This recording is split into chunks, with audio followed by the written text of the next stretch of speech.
आप सबका फिर से स्वागत है। मैं Vivek Bindra, motivation speaker, leadership consultant, business coach. आज बात करूंगा इलॉन मस्क की। इलॉन मस्क है कौन? Far sighted, futuristic, barrier free thinking रखने वाले एक South African born Canadian American business magnate है।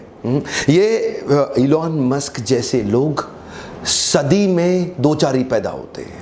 लगभग 100 साल में दो चार लोग ही ऐसे पैदा होते हैं। इलॉन मस्क वो लोग हैं जो फ्यूचर को कंट्रोल करना जानते हैं, एनविजन करके। बचपन से ही 10 साल की उम्र में ही वो इतनी किताबें पढ़ लिए थे जो एक ग्रेजुएट भी नहीं पढ़ पाता। 12 साल की उम्र में घर में पड़े पड़े एक कंप्यूटर से उन्होंने एक गेम बना डाला और उस गेम को उन्होंने $500 के अंदर पहली दफा एक ऑनलाइन कंपनी को सेल कर दिया। बचपन से ही उनका ज्यादा फोकस था कि प्रॉब्लम, सबसे बड़ी प्रॉब्लम है सोल्यूशन ढूंढना। Looking for the solution is the biggest problem. वो क्या कहते थे?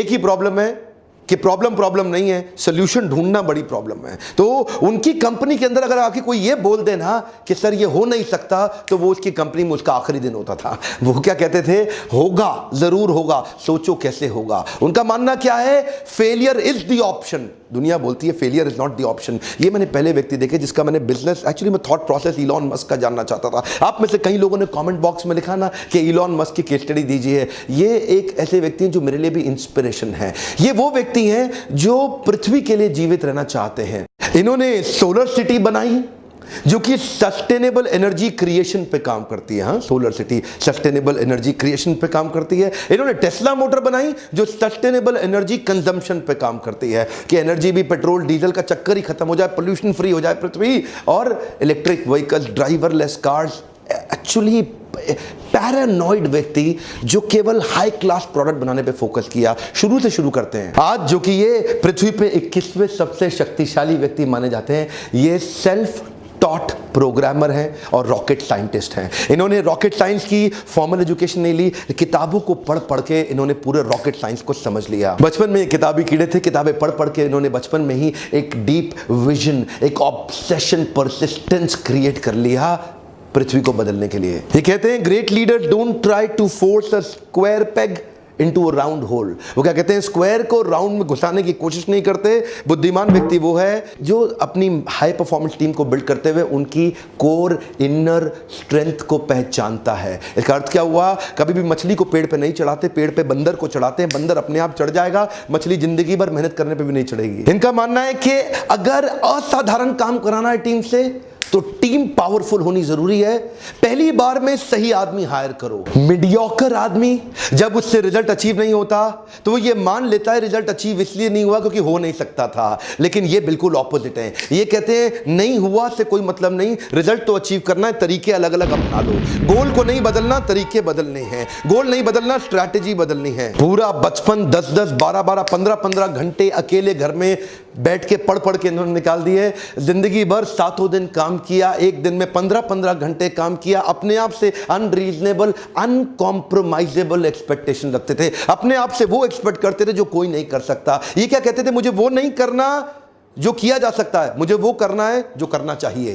हाँ? ये नहीं बोलते I don't expect to do what is possible, I want to do what is needed to be done। इनकी वर्ल्ड क्लास कंपनीज की लिस्ट में Zip2, X.com, PayPal, SpaceX, Tesla, solar city, hyperloop, open artificial intelligence, Neuralink, the boring company, जिनमें से SpaceX, Tesla और solar city की चर्चा और hyperloop की चर्चा पूरी दुनिया कर रही है। ये कहते थे मैं मंगल ग्रह पर लोगों को भेजूंगा, मंगल ग्रह पे जीवन चालू कर दूंगा, एक एक करके आता हूं। 95 में अपने भाई किम्बल के साथ मिलकर इन्होंने Zip2 की शुरुआत करी और ये Zip2 में इनको जल्दी ही फंडिंग भी मिल गई। शुरू में अपने पिता के पैसे से किया, बाद में एक्सटर्नल फंडिंग मिली, बोर्ड ऑफ डायरेक्टर्स बढ़ते चले गए और आगे चल के क्योंकि अभी ये यंग थे, इनका एक्सपीरियंस उतना बड़ा था नहीं, तो बोर्ड ऑफ डायरेक्टर्स ने सोचा यार ये आदमी सीईओ बनने के लायक नहीं, उसको सीईओ की पोजीशन से हटा दिया क्या। एनीवेज बाद में टेक बबल, आपको पता है सन 2000 से पहले 99 में ये फटने की कागार पे था, तो सारे बोर्ड ऑफ डायरेक्टर्स ने मिलकर सोचा इस कंपनी को बेच देते हैं। कॉम्पैक्ट को वो कंपनी बेच दी गई, जहां से जो पैसा मिला उसमें इनका 7% इक्विटी था, जिसमें इनको $22 मिलियन तुरंत मिला। और वो $22 मिलियन ये घर में रख करके रईस आदमी की तरह घूम सकते थे, छोटे थे, यंग थे, लेकिन वो पूरे $22 मिलियन एक एक करके इन्होंने आगे इन्वेस्टमेंट शुरू कर दी और तुरंत चालू करी X.com। ये एक ऑनलाइन ट्रांजैक्शन की ऑनलाइन बैंकिंग कंपनी थी, अपने आप में पहली ऐसी कंपनी दुनिया भर में। आगे चल के कन्फिनिटी नाम की एक कंपनी के साथ इसका क्लैश हुआ, लेकिन उसी समय दोनों कंपनी मर्ज हो गई और उसका नाम पड़ गया पेपैल। क्या आप जानते हैं पेपैल? दुनिया भर में आज पेपैल फेमस है। उसको किसने स्टार्ट किया, उसको किसने बड़ा रूप दिया? वो इलॉन मस्क ही थे। उनका जो सीटीओ था ना, चीफ टेक्निकल ऑफिसर, उसके साथ इनकी बहसबाजी हो गई। ये सीईओ थे, वो सीटीओ थे, और बहस ऐसा हुआ कि वो सोच रहे थे कि लाइनेक्स पे रखें इसको कि विंडोज पे लेके जाएं, और उस बहस के चक्कर में सीटीओ ने बाकी बोर्ड को अपने साथ लिया। ये भाई साहब की अभी नई शादी हुई थी इलॉन मस्क की, ये गए हुए थे हनीमून पे, पीछे से उन्होंने इसको बाहर निकाल दिया और सीईओ की पोजीशन से बाहर कर दिया। बहरहाल उस कंपनी से भी बाहर हुए ये, लेकिन तब बाहर होते वक्त इनका शेयर बहुत बड़ा हो चुका था। $165 मिलियन लेके बाहर निकले तो रुके नहीं। अब क्या सोचे? मुझे लगता है कि मंगल ग्रह पे जीवन होना चाहिए। ये सोचे मंगल ग्रह पे पेड़ पौधे उगाऊंगा, उसके बाद लोगों को बसाऊंगा, पूरा जीवन बसाऊंगा। ये रशिया गए। रशिया जाके उन्होंने बोला कि कुछ ऐसे रॉकेट्स का अरेंजमेंट किया जाए कि जिससे मैं मंगल ग्रह जा सकूं। उन्होंने इनको प्रपोजल दिया कि $8 मिलियन लगेगा। अब ये सोचने लगे, यार $8 मिलियन तो बहुत ज्यादा है। ये रशिया में काफी नेगोशिएट करने की कोशिश जब की तो उनके प्रोजेक्ट को रिजेक्ट कर दिया गया। ये वापस आ गए। वापस आके सोचे क्यों ना मैं ये कंपनी खुद ही बना लूं, तो पढ़ने लग गए। अपने आप पढ़ पढ़ के इन्होंने अपने आप उसी समय स्पेसएक्स कंपनी फाउंड करी। जिस प्रकार हेनरी फोर्ड ने commercially viable automobile industry create करी, उससे पहले गाड़ियां बड़ी महंगी बनती थी। हेनरी फोर्ड ने उसको कमर्शियली वायबल बनाने के लिए बड़ा एक असेंबली लाइन बना दिया। बोले जैसे हेनरी फोर्ड ने उसको कमर्शियली वायबल किया, तो मैं स्पेस ट्रैवल को कमर्शियली वायबल क्यों नहीं कर सकता? $8 मिलियन तो बहुत ज्यादा है एक रॉकेट का। तो ये सोचने लगे कुछ ऐसा किया जाए कि रीयूजेबल रॉकेट तैयार किए जाएं। तो रॉकेट साइंस की इनको पढ़ाई इन्होंने फॉर्मली तो नहीं करी थी, लेकिन इससे पता चलता है कि एक आदमी नेट को खोल के या किताबों को खोल के या एनसाइक्लोपीडिया को खोल के किताबों को पढ़ के खुद भी सीख सकता है, और वो इन्होंने किया। प्राइवेट ऑर्गेनाइजेशन स्पेस ट्रैवल को रीडिजाइन कर देगा, इसका किसी को विश्वास नहीं हुआ। कोई नहीं बोला कि मैं इसकी मदद करने, कोई नहीं आया। एक्चुअली मुद्दा यह नहीं था कि रॉकेट को ऑर्बिट में पहुंचाना है। एक्चुअली मुद्दा यह था कि लो कॉस्ट में रॉकेट को ऑर्बिट में पहुंचाना है, और उसी रॉकेट को फिर वापस भी लेके आना है उसको रीयूज करने के लिए। और वहीं जब इन्होंने पहला लॉन्च किया, इनके इंजन में आग लग गई, और वो अर्ली आग लगी, वहां से इनको बहुत बड़ा नुकसान हुआ। अच्छा, दूसरी बार फिर ट्राई किया। दूसरी बार इनका जो रॉकेट था वो स्पेस में गया, लेकिन ऑर्बिट में नहीं पहुंचा, फिर ऑफ रूट हो गया, और तीसरी बार स्पेस में जाते ही ऑफ रूट हो गया। 3 बार में इनका इतना नुकसान हुआ, जितना भी पैसा इनको मिला था, पीछे जो इनको मिला था ना पेपैल से, जब पैसा आया था इनको बाहर निकाला गया था, तो वो सारा पैसा इन्होंने डाल दिया, लेकिन तीनों बार में पैसा खत्म हो गया। फंडिंग एजेंसी से खत्म हो गया, नासा से कॉन्ट्रैक्ट मिला, वो पैसा भी गया। अब इन्वेस्टर बोले अब कुछ नहीं बचा, अब तो कंपनी खत्म। लेकिन ये बोले एक ट्राई और करूंगा, एक ट्राई और करूंगा। क्या क्रेजी आदमी थे। He made a crazy announcement कि चौथा लॉन्च थोड़े ही महीनों में करने वाला हूं।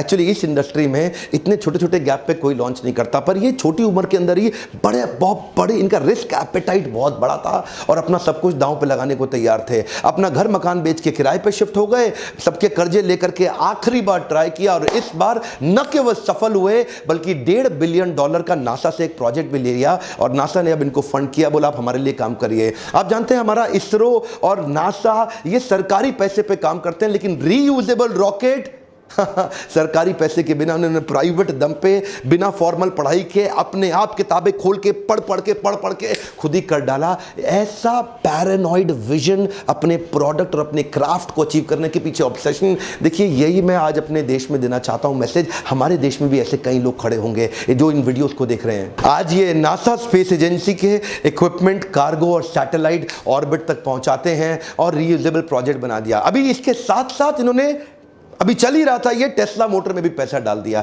ये टेस्ला मोटर में पैसा इन्वेस्ट किए, उनकी कंपनी में घुस गए और पूरी तरह इन्वॉल्व हो गए। जल्दी ही इनको कंपनी का सीईओ भी घोषित कर दिया गया, और इन्होंने टेस्ला को लेकर के इलेक्ट्रिक व्हीकल बनाने के विजन को तैयार किया। जो पहली गाड़ी बनी वो अपनी कॉस्ट से डबल कॉस्ट पे चली गई। $1,09,000 की एक गाड़ी बनी। एक्चुअली ये सोच रहे थे शुरू में कि $50,000 में बन जाएगी, लेकिन जब बनाने लगे तो उसकी कॉस्ट डबल हो गई। गाड़ी बिकी नहीं, बिकने में बहुत दिक्कत आई। दूसरी बार कॉस्ट थोड़ी कम हुई, लेकिन तीसरे अटेम्प्ट में रीजनेबल कॉस्ट आ गई, जिससे इनकी बिक्री बहुत तेज हुई। यानी कि स्पेसएक्स में कई फेलियर आए, उससे पहले X.com में, पेपैल के टाइम पे पहले भी इनको निकाल दिया गया। उसके बाद इधर भी इन्होंने चालू किया तो इधर भी इनके कंटिन्यूअस फेलियर आते रहे। वो जो टेस्ला थी, ये जिधर जिधर गए ये क्या बोलते हैं, failure is an option. Come on, क्या फेलियर इज एन ऑप्शन, लेकिन you got to bounce back. Come on, you got to bounce back. याद रखिए, इलॉन मस्क अपने आप में केस स्टडी है, art of failing successfully. Come on, क्या art of failing successfully. आज $20 बिलियन से ज्यादा की नेटवर्थ,